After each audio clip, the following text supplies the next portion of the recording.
À présent, la rediffusion de la parole est à vous.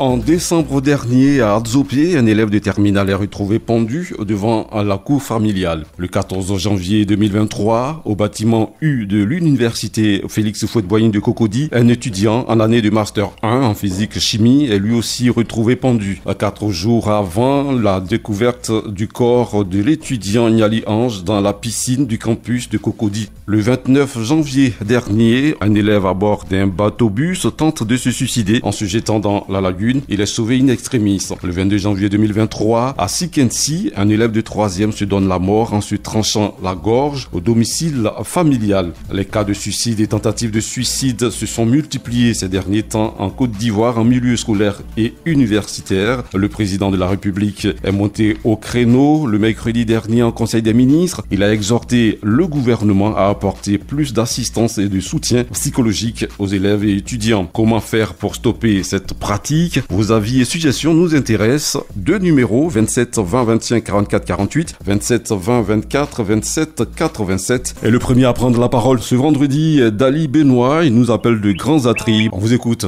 Moi, ma préoccupation, c'est que moi, je vois qu'aujourd'hui, les élèves vont à l'école, beaucoup sont étudiants. Ils sont étudiants, d'autres ont des parents qui sont paysans, qui font le maïs, qui font du riz pour mettre les enfants à l'école. Ou est-ce qu'un enfant va, je sais pas, il passe sur un. Bon, aujourd'hui, la vie actuelle, là, ton enfant, il a eu son bac, ou bien il a eu son master, ou bien son BTS. Mais si tu n'as pas l'argent pour qu'il passe concours, là, cet enfant va rester comme ça.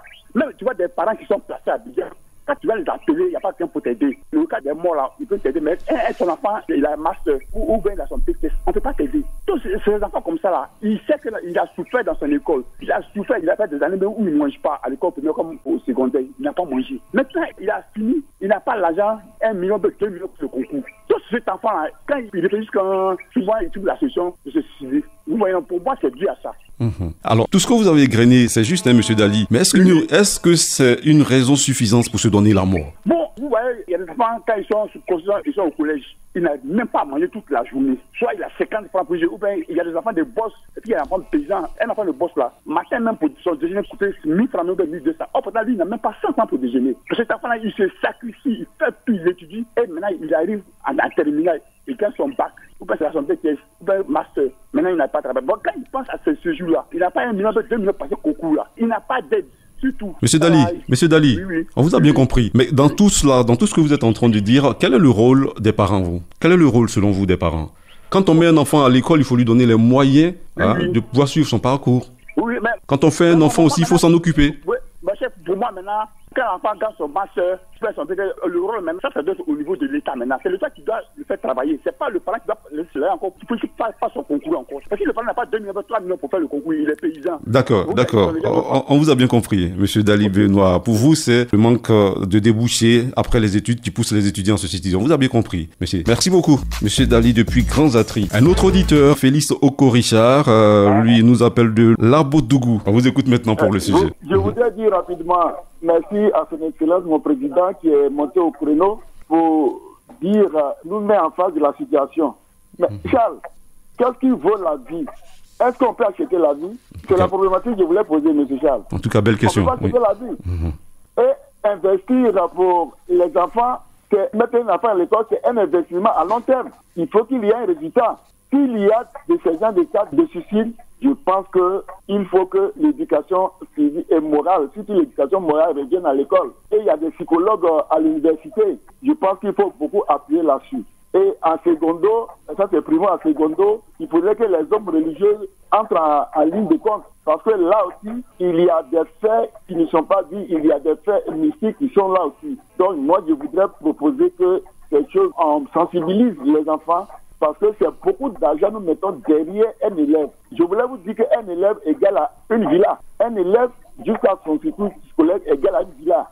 Donc je demande beaucoup pardon à nous-mêmes les parents aussi de suivre les enfants, mais que chaque personne sache qu'il y a un début et une fin. Donc on compte sur nos enfants parce que investir derrière un enfant, c'est pas facile. D'accord. Donc, voici ma proposition. Merci beaucoup pour cette contribution, Monsieur Félix Oko-Richard, depuis Labodougou à Divo. Merci. Saïba Désiré, lui, est à Nimbo-Sama, c'est dans la zone de Biankouma. Alors, selon vous, qu'est-ce qui peut expliquer ces cas de suicide qui se multiplient dans le milieu scolaire, étudiantin? Je pense que ce sujet n'est pas quand même facile à traiter, mais néanmoins, on peut souligner quelques raisons quand même. Je pense que ça peut être dû soit au fait que l'élève soit brillant à l'école et puis arriver à un moment, il commence à baisser de niveau. C'est des trucs qui font vraiment très très mal. Et quand c'est comme ça que tu te retrouves pas, souvent ça peut un peu amener à la mort. Il peut arriver aussi qu'il y a des gens qui sont très sensibles aussi en amour, par exemple. Soit il est avec une petite amie qui le trompe, avec quelqu'un qui ne le mérite même pas. Il y a tellement de raisons que, mais vraiment, c'est pas facile à traiter parce que je sais pas comment les aborder. Par exemple, pour un cas de tromperie avec quelqu'un comme ça, je ne sais pas comment on peut permettre à un élève de venir expliquer un peu aux parents. Sinon, normalement, pour ce cas comme à l'école comme ça, on pouvait quand même approcher les élèves pour leur demander mais qu'est-ce qui ne va pas réellement? Je te vois un peu, c'est pas si triste, voilà. Donc, Monsieur Saïba, il y a plusieurs raisons, mais Monsieur Saïba, le problème c'est qu'on ne voit pas les choses arriver en fait. Voilà, on ne sait pas juste de quoi ils souffrent. Raison pour laquelle je dis que c'est pas facile à traiter. Il y a beaucoup d'élèves, beaucoup d'étudiants introvertis, on ne les cerne pas, alors qu'ils sont rongés par des problèmes, notamment ce que vous venez d'expliquer, chagrin d'amour, baisse de résultats scolaires. Ils sont rongés, ils sont dans leur coin, et puis un jour, le drame arrive. Merci beaucoup, Monsieur Saïba Désiré, pour cette brillante contribution depuis Nimbo-Sama. Monsieur Ben Amonkou, on vous écoute, Monsieur Ben Amonkou. Je crois que les causes du suicide sont nombreuses. Il y a le désespoir, c'est-à-dire l'échec d'un élève après son examen, dont les parents lui font des remarques au lieu de le consoler. Ça peut conduire au suicide.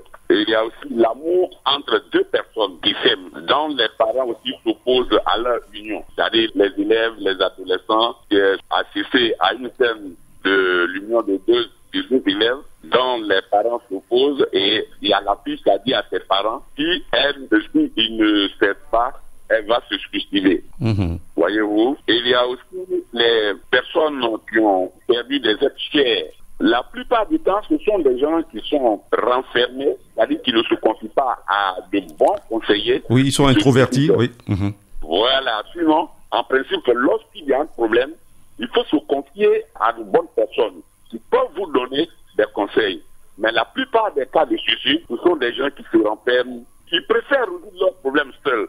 Or, dans la vie, on ne peut pas résoudre son problème seul.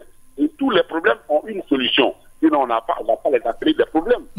Et surtout en milieu estudiantin, que je connais un peu, il y a les œuvres universitaires où il y a des assistants sociaux qui sont là pour encadrer ces jeunes. Il faut aller vers eux, se confier. Justement.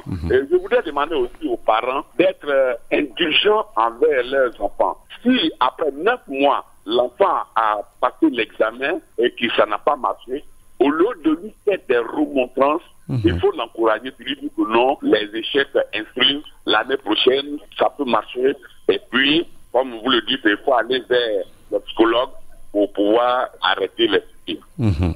Merci. Merci beaucoup, Monsieur Ben Amonkou, depuis Kong 1, dans la région de Lamé. Tayoro Nicolas, vous nous appelez de Crézoukoué, c'est dans la zone de Divo. Oui, bien sûr. On vous écoute. 29 km de la ville de Divo. On vous écoute, Monsieur Tayoro. Bon, moi, je pense que c'est une action très dangereuse où l'on se donne volontairement la mort, le suicide. Ce qui concerne au niveau des élèves, étudiants, moi, je pense qu'à chaque rentrée, j'aurais souhaité que tous les responsables des lycées et collèges et au niveau des responsables des universités fassent un séminaire pour faire un nettoyage d'esprit au niveau des élèves. Ça, c'est premièrement. Il faut le faire. Il faut leur dire qu'il y va de votre avenir. Même si vous avez un problème, vous avez des parents, allez-y vers vos parents ou d'autres personnes pour vous aider à résoudre vos problèmes que de vous donner la mort parce que des problèmes vous dominent. Une grande sensibilisation. Il faut faire ce nettoyage d'esprit. Maintenant, nous, les parents également, nous avons la lourde charge parce que souvent, il y a des parents même qui ne s'occupent pas de leurs enfants. L'enfant a la volonté d'aller à l'école et il travaille très bien à l'école, mais quand il demande des documents à son parent, de lui acheter les documents pour mieux étudier, souvent les parents ne répondent pas financièrement. Et souvent, la femme se dit que mais, si je n'ai personne pour m'aider, qu'est-ce que je fous à l'école?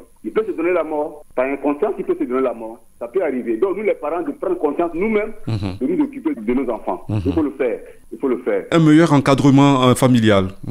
Un meilleur encadrement familial. Il faut vraiment mettre les enfants dans les conditions optimales pour que lui-même, il ait l'esprit tranquille pour étudier. Il faut surtout leur parler aussi, hein, ouvrir la communication au niveau des enfants. Soit être proche de ces enfants, réduire la distance. Ça aussi, ça peut aider.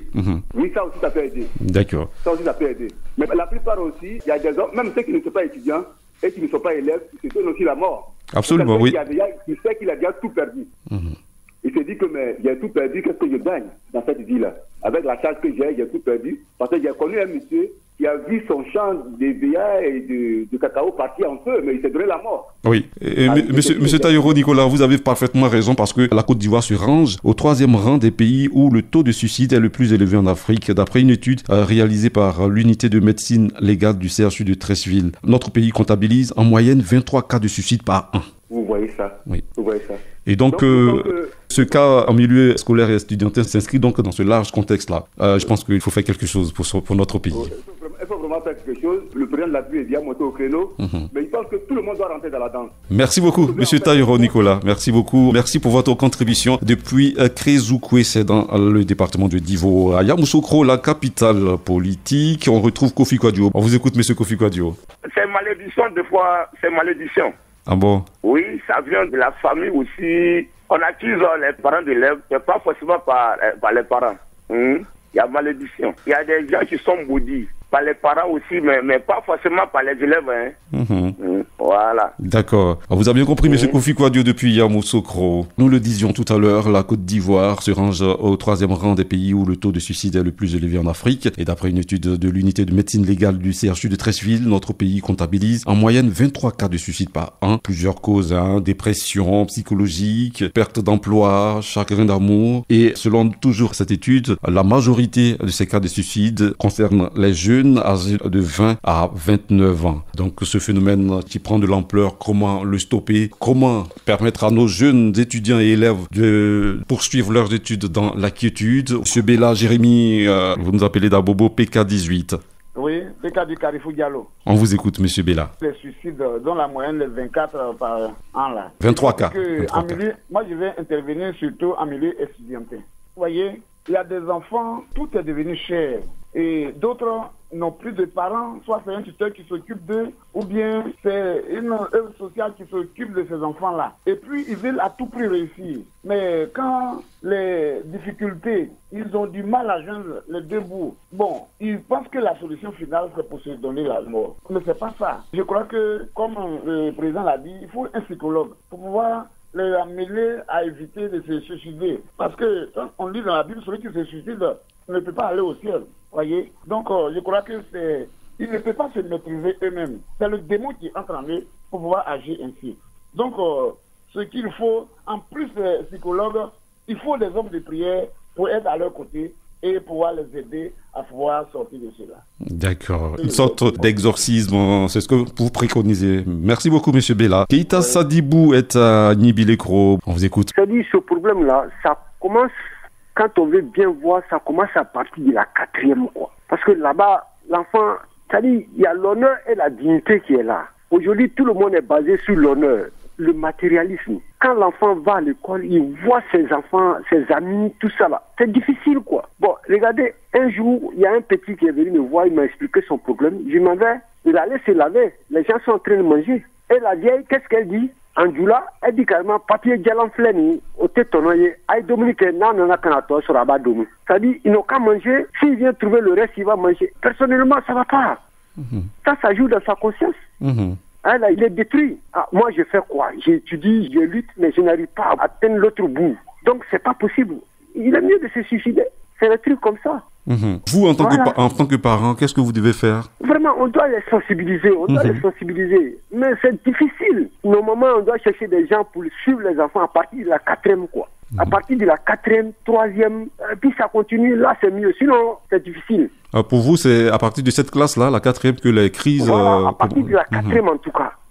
D'accord. Merci beaucoup, Monsieur Keita Sadibou, depuis Nibilekro. Vous êtes notre dernier auditeur aujourd'hui. Un tour rapide sur notre page Facebook avec quelques messages, notamment celui de Roger Nyanzou, qui pense que les jeunes sont atteints par le désespoir. Il dit ceci: heureusement que le président de la République a décrété l'année 2023 année de la jeunesse. On espère que cette action va apporter un peu d'espoir chez nos jeunes. Dosso Vasugu, lui, suggère la création d'une cellule psychologique pour les étudiants. Je pense que c'est c'est ce que le président de la République a donc préconisé. Jean-Romain Kakou, lui, pense que c'est le stress des études qui est à la base donc de cette situation en milieu estudiantin. Et puis Jean Lawil, lui, préconise une grande campagne de sensibilisation et puis une aide accrue aux étudiants et aux élèves les plus démunis. La parole est à vous de ce vendredi. C'est terminé. Merci pour vos contributions. Vous avez interpellé donc tout le monde, toute la composante de la société, les parents, l'État, les psychologues, pour aider donc ces jeunes à poursuivre tranquillement leurs études. Ils sont l'avenir de la Côte d'Ivoire. On se retrouve lundi prochain pour un autre numéro de La Parole est à vous. D'ici là, donc, bonne écoute radiophonique sur votre radio Côte d'Ivoire. Radio Côte d'Ivoire, toujours au cœur de l'événement.